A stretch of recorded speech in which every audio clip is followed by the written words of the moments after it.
अस्सलाम वालेकुम। वाशिंगटन के इंडिपेंडेंस एवेन्यू से हम वॉइस ऑफ अमेरिका का प्रोग्राम इंडिपेंडेंस एवेन्यू लेकर हाजिर हैं। मैं हूं ताबिंदा नईम। इस हफ्ते के आगाज पर दुनिया की सबसे बड़ी जमहूरियत और 1.5 अरब इंसानी आबादी के मुल्क भारत में 30 सालों बाद पहली मरतबा भारत की एक कौम परस्त हिंदू जमात बीजेपी को 282 नशिस्तों के साथ सादा अक्सरियत के साथ अपनी हुकूमत बनाने का मौका मिला है। ये भी पहला मौका है कि भारत के मुख्तलिफ हिस्सों में रहने वाले 15 से 16 करोड़ मुसलमानों के वोट का 9% बीजेपी के हिस्से में आया है। और ये भी पहला मौका है कि किसी भारतीय वजीर आजम की तकरीब हल्फ बर्दारी में पाकिस्तान और खत्ते के दीगर अहम मुल्कों के रहनुमाओं ने भी शिरकत की है। नरेंद्र मोदी की नई हुकूमत भारत के मुसलमानों और पाकिस्तान भारत ताल्लुकात के लिए कैसी साबित होगी, इस मौजू पर हम अपने आज के शो में बात करेंगे। हमारे साथ आज के प्रोग्राम में शरीक हैं वाशिंगटन के think tank United states institute of peace के साउथ एशिया सेंटर के डायरेक्टर जनाब मोईद यूसुफ साहब। मोईद यूसुफ पाकिस्तान और भारत में आने वाली सियासी तब्दीलियों पर नज़र रखते हैं। उसके साथ हमारे साथ मौजूद हैं नई दिल्ली में टेलीफोन पर हमारे साथ मौजूद हैं डॉक्टर हिलाल अहमद। हिलाल अहमद का ताल्लुक भारत के एक research institute centre for the study of developing societies से है। हिलाल अहमद भारत में भारतीय सियासत में मुसलमानों की शिरकत के हवाले से बहुत तहकीकी काम कर चुके हैं। और हमारे साथ स्टूडियोज में मौजूद हैं वॉइस ऑफ अमेरिका के नुमाइंदे दीपक दुभाल, जिन्होंने भारतीय इंतखाबात के मुख्तलिफ पहलुओं पर भारत के मुख्तलिफ शहरों में जाकर आम लोगों और तज्जियाकारों से उन सवालों के जवाब हासिल करने की कोशिश की जिनके जवाब हम भी अभी तलाश कर रहे हैं। दीपक दुभाल की रिपोर्ट के बारे में आपको बता दूं कि दीपक दुभाल ने वहां पर जो बात की उसके बारे में उसकी एक झलक आपको दिखाते हैं, आइए देखते हैं।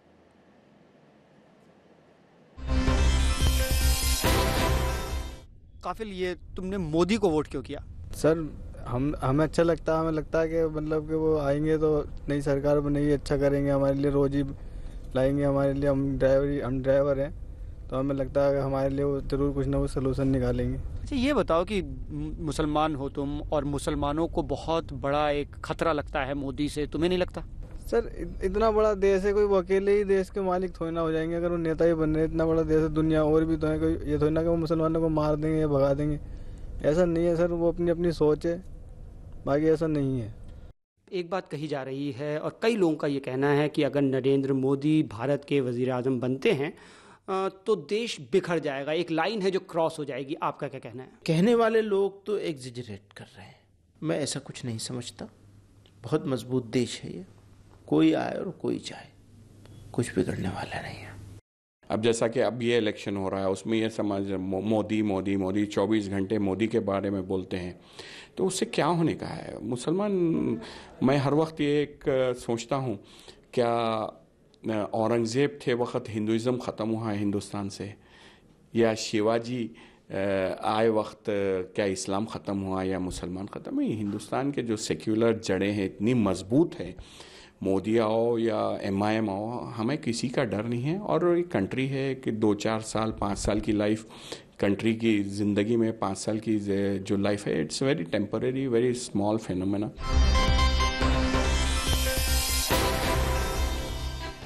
दीपक दुभाल की रिपोर्ट आपने सुनी। दीपक, इससे क्या पता चलता है कि भारतीय मुसलमानों में कोई फिक्रमंदी नहीं है कि बीजेपी हुकूमत में आ गई? नहीं, ऐसा नहीं है। ये कुछ पार्ट्स थे जो कि अलग अलग रिपोर्ट्स हमने की थी। पहले तो मैं बता दूं ये 3 लोग थे कौन। पहले थे कफील अहमद जो कि दिल्ली के अंदर टैक्सी चलाते हैं। दूसरे थे मौलाना महमूद मदनी जो कि जमीयत उलमाए हिंद के रहनुमा हैं भारत में, जो बहुत बड़ी तंजीम है। और इसके अलावा जो तीसरे थे वो हैदराबाद में सियासत एक अखबार है उसके मैनेजिंग एडिटर थे। तो ये तीनों हम बोलेंगे सोसाइटी के डिफरेंट सेक्शंस के लोग थे और ये बात वो लोग कह रहे थे। लेकिन कंसर्न हाँ ज़रूर है, जब लोगों से बात करो वो कहते हैं ज़रूर कि हाँ मोदी आएगा क्या होगा, एक तरीके का कंसर्न है। लेकिन जहाँ तक बात है डर की, कि उनको लगता है बहुत बड़ा कुछ बवाल हो जाएगा, कोई बहुत बड़ी चीज़ हो जाएगी मोदी के आने से, ऐसा नहीं है, ऐसा नहीं समझते हैं। जैसा कि कफील अहमद जिसको बहुत सारी चीज़ें नहीं मालूम, उसने भी यही कहा कि एक आदमी थोड़ा ना पूरे भारत का में कुछ भी करवा सकता है। तो यही बातें सब लोग कह रहे थे। हाँ, एक हल्का सा कंसर्न ज़रूर है, हल्का नहीं कहेंगे, काफ़ी कंसर्न है, लेकिन डर नहीं है। हिलाल अहमद साहब, आपकी तरफ आऊंगी। नरेंद्र मोदी की कामयाबी में भारतीय मुसलमानों का कितना हिस्सा है, और अगर बीजेपी को मुसलमानों का वोट मिला है जैसे कि कहा जा रहा है, तो क्या ये वोट नरेंद्र मोदी को मिला है या बीजेपी पार्टी को मिला है?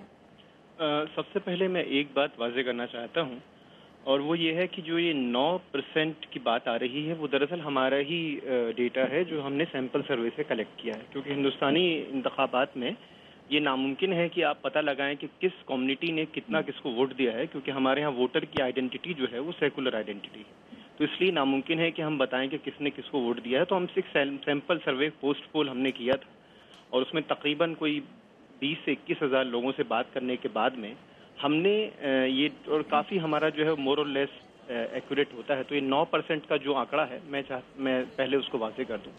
दूसरी बात जो है वो ये है कि हमें 2 चीज़ों में फ़र्क करना पड़ेगा। पहला कि हिंदुस्तानी मुसलमानों का रिएक्शन क्या है, और दूसरा हिंदुस्तानी मुसलमान जो तहरीकें हैं उनका रिएक्शन क्या है। इन दोनों में बहुत बड़ा फ़र्क है। तो अभी तक जो हिंदुस्तानी मुस्लिम लीडर्स, उन्होंने 3 तरह के रिएक्शन मोदी की जीत पर दिए हैं। पहला रिएक्शन जो है वो पॉजिटिव रिएक्शन है। आसाम में बदरुद्दीन अजमल हैं जो कि जिनकी तंजीम का नाम है AIUDF, और इन्होंने 3 सीटें जीती हैं।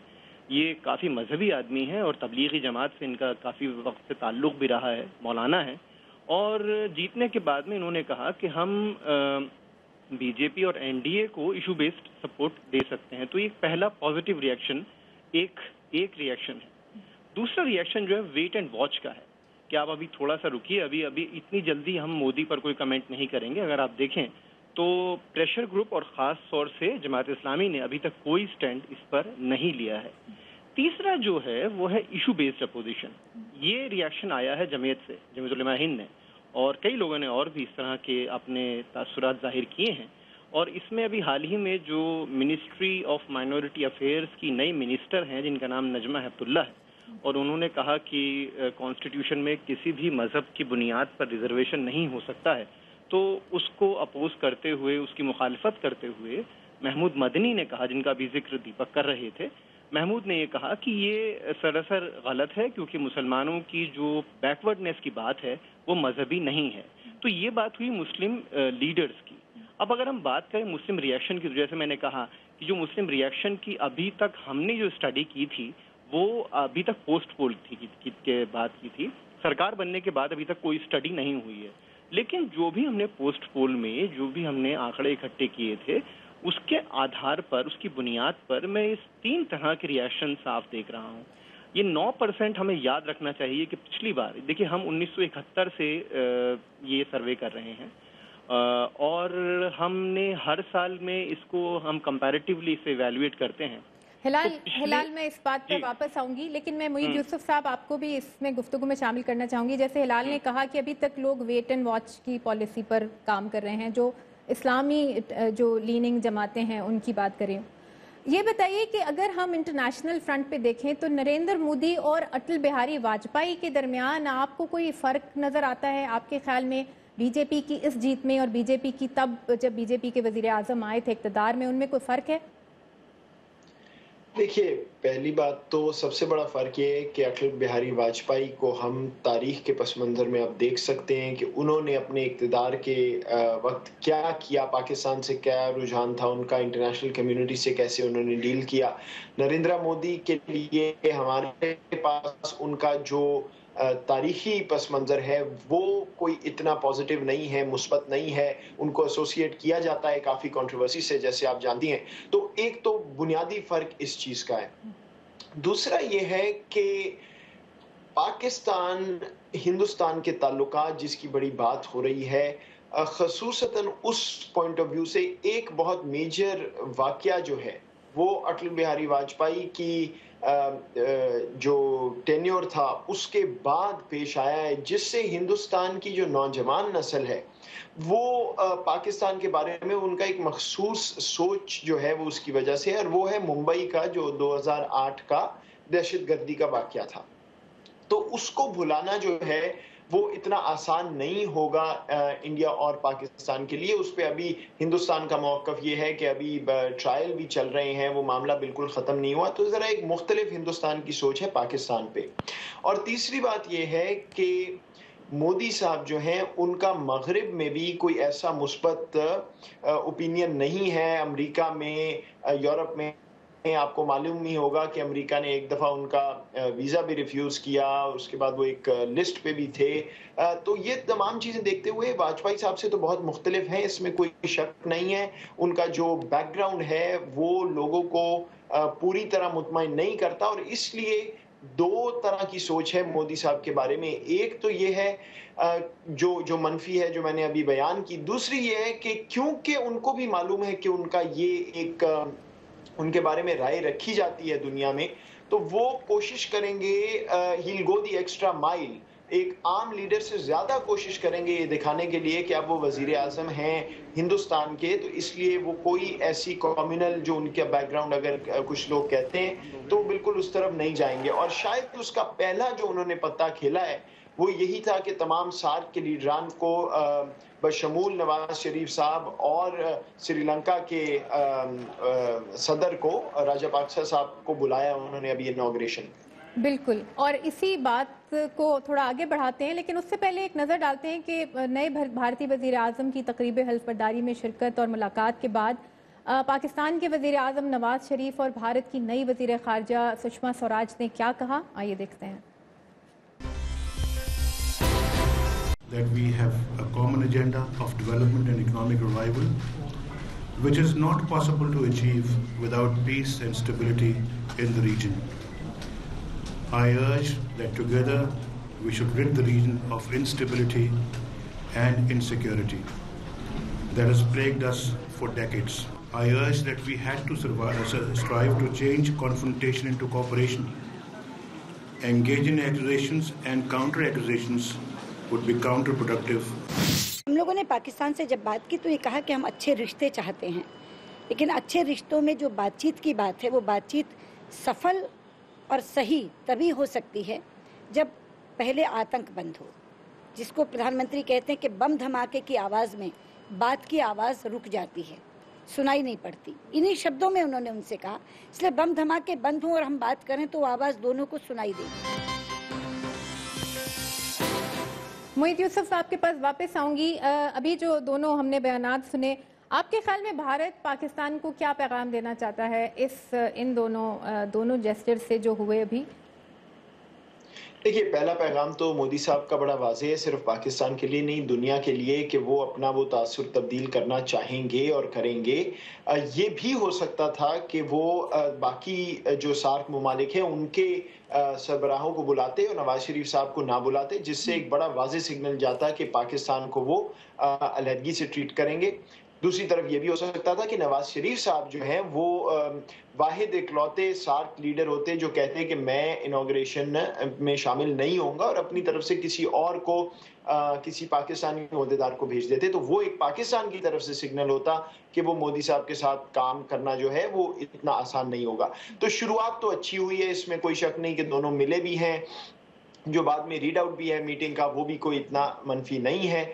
अब बात यह है कि आगे इससे होना क्या है, तो उसमें मेरे नज़दीक जो लोग ये कह रहे हैं कि मोदी साहब जो हैं कोशिश करेंगे, बिजनेस बढ़ाएंगे, पाकिस्तान की तरफ भी हाथ बढ़ाएंगे, मेरा भी यही यकीन है कि वो कोशिश तो ज़रूर करेंगे, लेकिन मुझे नहीं लगता कि ये इतना आसान होगा, क्योंकि जो दाएं बाजू की जमातें हैं हिंदुस्तान में भी और पाकिस्तान में भी, वो पूरी कोशिश करेंगी इस मौके का फ़ायदा उठाने का, और मोदी साहब को पेंट करेंगी एक तरह पाकिस्तान का पहले ही तासुर हिंदुस्तान में बहुत मनफी है। कोशिश करेंगे कि ये बातचीत का सिलसिला आगे ना बढ़े, और उसमें सबसे बड़ा जो मेरे नज़दीक इस वक्त चैलेंज है वो हिंदुस्तान में मोदी साहब को उनकी अपनी ब्यूरोक्रेसी से आएगा। वो दिल्ली से ताल्लुक नहीं रखते, वो दिल्ली की ब्यूरोक्रेसी को नहीं जानते, कोई शायद उसको इतनी अच्छी निगाह से देखते भी नहीं हैं। उन्होंने जो अपने पोर्टफोलियोज दिए हैं फॉरेन मिनिस्ट्री के, वो भी एक ट्रेडिशनल हार्ड लाइनर हैं बीजेपी की, तो मुझे लगता है कि उनको अपनी ब्यूरोक्रेसी से सबसे ज़्यादा पुशबैक आएगा, और उनको वाजपेयी साहब की तरह पाकिस्तान पॉलिसी को प्राइम मिनिस्टर हाउस से खुद चलाना पड़ेगा अगर वो इस ताल्लुक को आगे बढ़ाना चाहते हैं। आया वो ये खुद करना चाहते हैं या नहीं, क्योंकि आखिर उनका भी वोट बैंक जो है वो राइट से आया है। वो पाकिस्तान के बारे में खुद भी कोई इतने लिबरल नहीं है, आपने उनकी इलेक्शन कैंपेनिंग सुनी होगी, तो वो अब देखना होगा। और पाकिस्तान में सबसे बड़ा चैलेंज नवाज शरीफ साहब के लिए ये है कि आया वो हिंदुस्तान को ये बात बावर करा सकते हैं कि इजाजत करने के लिए उनको और कोई किसी और बाकी चीजों पे भी कॉम्प्रोमाइज चाहिए होगी अगर उन्होंने अपनी आवाम को साथ लेके चलना है हिंदुस्तान से सुलह के लिए। और इस सारे प्रोसेस में कोई और दहशतगर्दी का अगर वाकया हो जाता है हिंदुस्तान में खुदा न खास्ता, तो फिर मेरे नजदीक ये बहुत मुश्किल होगा इन दोनों लीडरान को ये बात आगे बढ़ाना। हिलाल अहमद साहब, आपको अगर मैं इसी कॉन्टेक्स्ट में शामिल करूं गुफ्तगू में, तो ये बताइए कि जो अभी ये जो जेस्चर था कि पाकिस्तानी वज़ीर आज़म को तकरीब हल्फबरदारी में बुलाया गया, मुलाकात हुई दोनों वज़ीर आज़म की, फिर उन्होंने बहुत अच्छी कुछ ट्वीट्स की नरेंद्र मोदी साहब ने पाकिस्तानी वज़ीर आज़म से मुलाकात के बाद।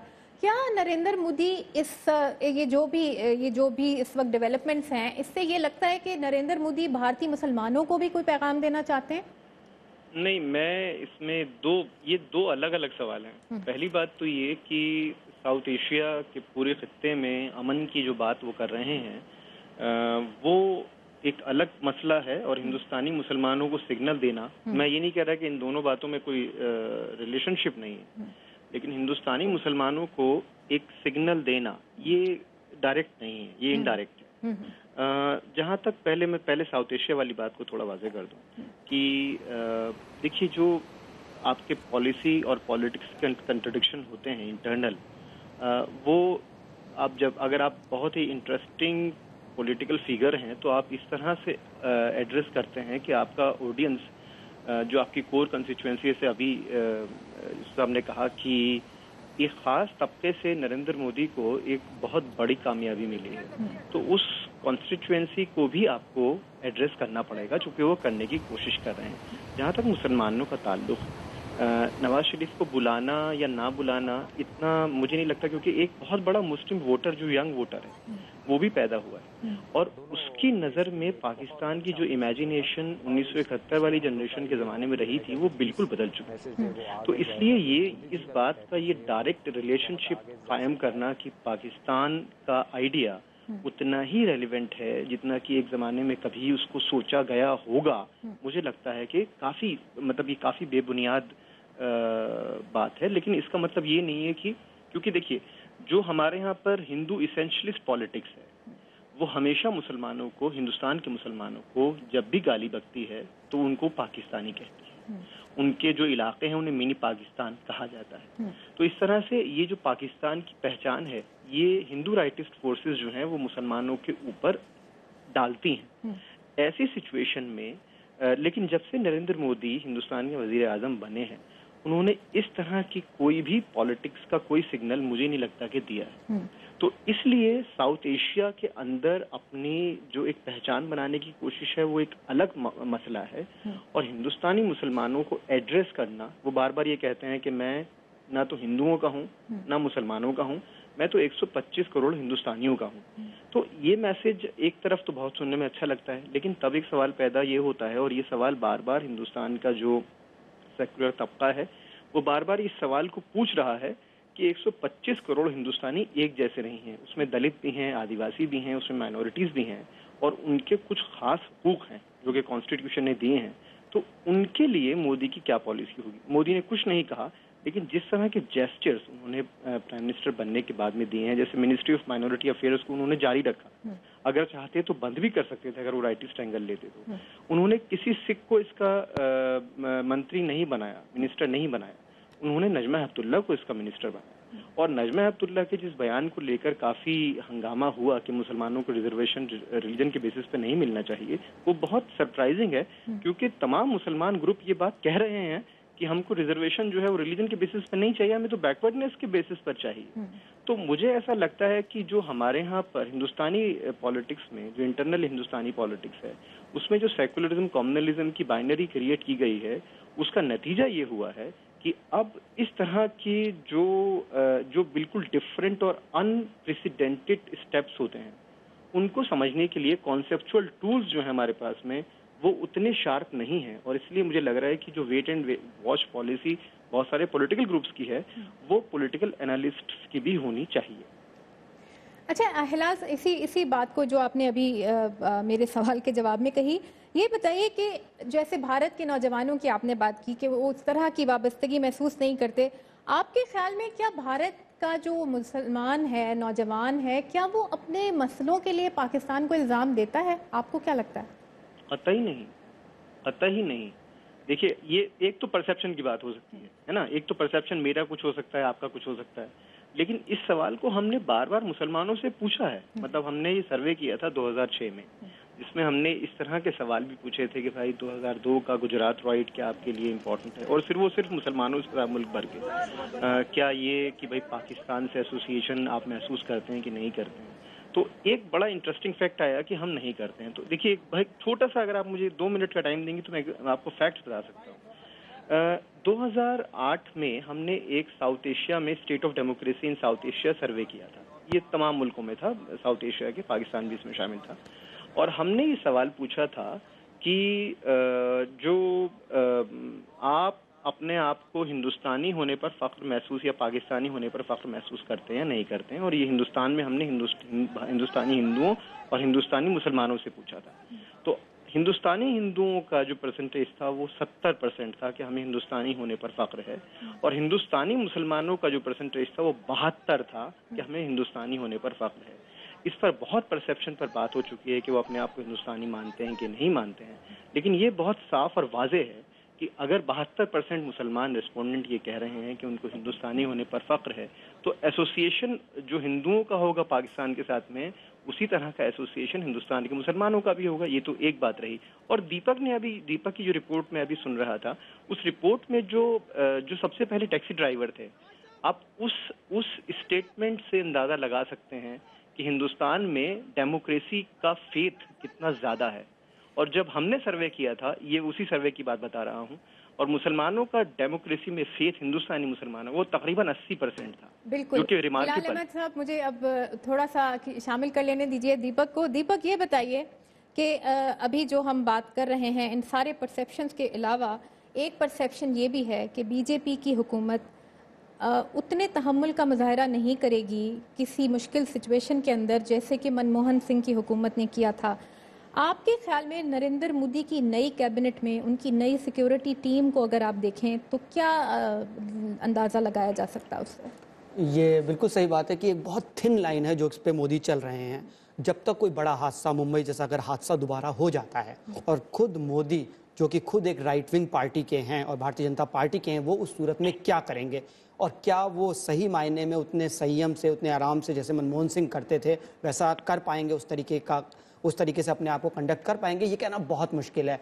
और एक जैसे उनकी सिक्योरिटी टीम देखें, एक तरफ सुषमा स्वराज, बहुत सारे लोग हो सकते थे उसमें सुषमा स्वराज, जो कि थोड़ा सा अगर हम माने वो हॉकिश हैं। आप उनके स्टेटमेंट्स भी देखिए, वो जिस तरह की स्पीचेस भी पहले देती थी, पाकिस्तान को लेके देती थी, उन्होंने उनको रखा है। और दूसरा एक बहुत ही इंपॉर्टेंट अपॉइंटमेंट किया है नेशनल सिक्योरिटी एडवाइजर का मोदी ने, जिसपे कि अजीत डोवाल को लाए हैं।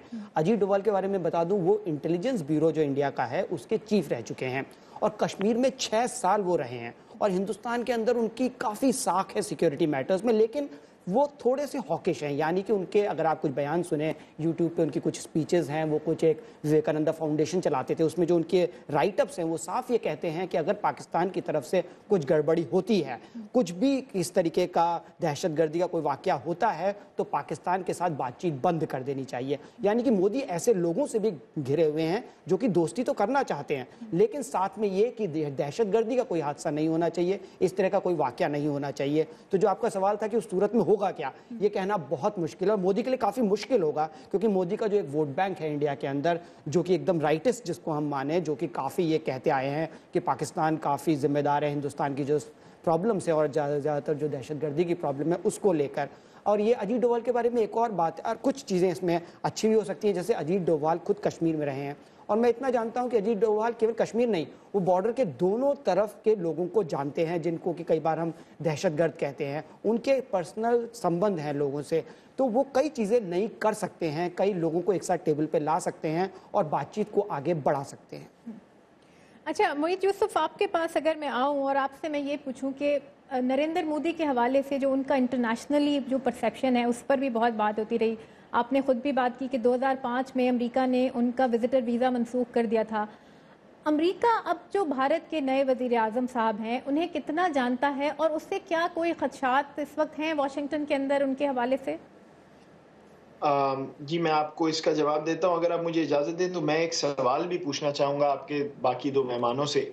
आपके सवाल का जवाब ये है कि बहुत कम जानता है, जो जानता है वो उसी तरह जानता है जिस तरह मैं और आप जानते हैं। जो उनका पुराना एक किरदार है या किरदार कशी उनकी की गई, जैसे भी आप इसको समझें, वो वीज़े वाला इशू भी है। सो बहुत कम नॉलेज है नरेंद्र मोदी की, लेकिन ये वाज़ेह है कि हिंदुस्तान एक इतना अहम मुल्क है कि वो उनसे अब ताल्लुकात बनाएंगे और बहरहाल वो फॉरेन पॉलिसी हिंदुस्तान के साथ आगे बढ़ेगी, सिर्फ इसलिए नहीं रुकेगी कि वो मोदी साहब जो हैं वो वज़ीर आज़म हैं। सवाल मैं अगर इजाज़त दें तो ये पूछना चाह रहा था, जो पाकिस्तान के और हिंदुस्तान के ताल्लुकात में, अगर आपके मेहमान इस पे रोशनी डालें कि मोदी साहब का, जिस तरह अभी दीपक ने जिक्र किया कि उनके इर्द गिर्द हार्ड लाइनर्स हैं और थोड़े हॉकिश नहीं, मेरे नज़दीक काफ़ी हॉकिश हैं वो दोनों जो अभी जिक्र हुआ। तो सवाए इकोनॉमिक और ट्रेड के जो तिजारत की बात हो रही है पाकिस्तान से, क्या आपका ख्याल है कि मोदी साहब इस पोजीशन में कभी भी होंगे कि वो बाकी जो मसले हैं, कश्मीर का मसला हो गया, सर क्रीक हो गया, सियाचिन हो गया, उस पे कोई ना कोई मिडिल ग्राउंड या कॉम्प्रोमाइज कर सकें? और मैं पूछ इसलिए रहा हूं कि वजीर आजम पाकिस्तान के जो है नवाज शरीफ साहब, उनको किसी ना किसी वक्त अपनी कॉन्स्टिट्यूएंसी को ये दिखाना पड़ेगा कि वो तिजारत कर रहे हैं अगर हिंदुस्तान से, तो सिर्फ तिजारत पे बेहतरी नहीं हो रही, बाकी चीजों पे भी हिंदुस्तान का रवैया तब्दील हो रहा है और वो बातचीत कर रहे हैं मसला कश्मीर पे या और चीजों पे। तो क्या आपको नजर आता है कि इस राइट विंग कॉन्स्टिट्यूएंसी के साथ मोदी साहब कभी भी ये कर सकेंगे? जी, हिलाल अहमद साहब, आप कुछ कहना चाहेंगे इस बारे में? देखिए, मैं जितना मैं जानता हूँ, मैं एक रिसर्चर हूँ और बिना रिसर्च किए कोई परसेप्शन देना मुझे मुनासिब नहीं लगता, लेकिन ये मेरी ज़ाती राय है और मुझे ऐसा लगता है कि हम बार बार एक चीज़ को भूल रहे हैं कि बीजेपी को इस वक्त में जो वोट मिला है वो 31% है। हिंदुस्तान के जितना भी वोट पोल हुआ था, 66% वोट पोल हुआ था, और उसको सिर्फ ये कह देना कि वो राइटिस्ट कंस्टिट्यूएंसी है, मुझे लगता है कि थोड़ा जल्दी होगा। इसके बाद दूसरा जो अगर मैं सवाल पर रहा हूँ, तो मुझे ऐसा लगता है कि कुछ जितना फॉरेन पॉलिसी में बहुत सारी चीज़ों को लटका कर रखना या ये जो एम्बिगुअस रखना जो है, वो हमेशा नेशनल इंटरेस्ट में काम में लिया जाता है। तो मुझे बिल्कुल ऐसा नहीं लगता कि हिंदुस्तान के रवैये में जो स्टेटेड पॉलिसी है उसमें बहुत कोई बदलाव की हमें उम्मीद करनी चाहिए। जी दीपक, मेरा इस पे कहना है कि अगर मोदी को देखें, ये भी मेरी जाती राय है कि मोदी को देखें, वो तारीख में अपना नाम करना चाहते हैं। उनके पास इतने ज़्यादा अपने मेंबर्स हैं कि वो बाकी लोगों की उनको परवाह नहीं है। तो अगर और वो तारीख में अपना नाम तभी कर पाएंगे जब वो कुछ ऐसे बड़े काम कर पाएंगे जो आज तक भारत के इतिहास में नहीं हुए हैं, जो कि कई प्राइम मिनिस्टर्स ने ट्राई किया और नहीं कर पाए। इसीलिए वो बहुत अच्छी पोजीशन में है कुछ ऐसे बड़े काम करने के, जैसे कश्मीर है या और जो मसले हैं पाकिस्तान के साथ, उस पर अगर वो आगे बढ़ पाए तो वो तारीख में अपना नाम कर लेंगे और उसके लिए वो कोशिश ज़रूर करेंगे। और जहाँ तक कहना वाली बात है कि कुछ राइट विंग जो उनकी कॉन्स्टिट्यूएंसी है, कुछ लोग हैं, उस पर मेरा ये कहना है कि मोदी बहुत अच्छी तरीके से जानते हैं और वो किसी प्रेशर में नहीं आएंगे। अगर उन्हें करना है तो वो कर लेंगे। अच्छा, हमारे पास वक्त बहुत ही महदूद रह गया है और आपका बहुत बहुत शुक्रिया दीपक दोभाल, हिलाल अहमद साहब आपका बहुत शुक्रिया, मोहित यूसुफ साहब आपका बहुत शुक्रिया। वक्त की कमी की वजह से मज़ीद बातचीत नहीं कर पाएंगे, लेकिन बस ये है कि उम्मीद ही की जा सकती है कि आने वाले दिनों में दोनों मुल्कों के अंदर बड़े मैंडेट वाले हुक्मरान जमाते हैं और वो अपने मुश्तरका मसलों के हल के लिए ताउन या महाजराई में से क्या रास्ता इख्तियार करती हैं, इसका पता हमें आने वाले दिनों में चलेगा। हमें इजाज़त दीजिए, खुदा हाफिज़।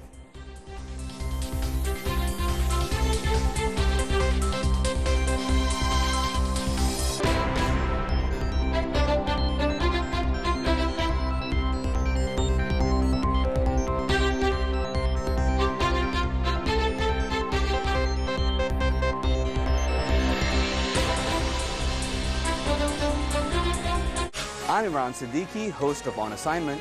This is VOA.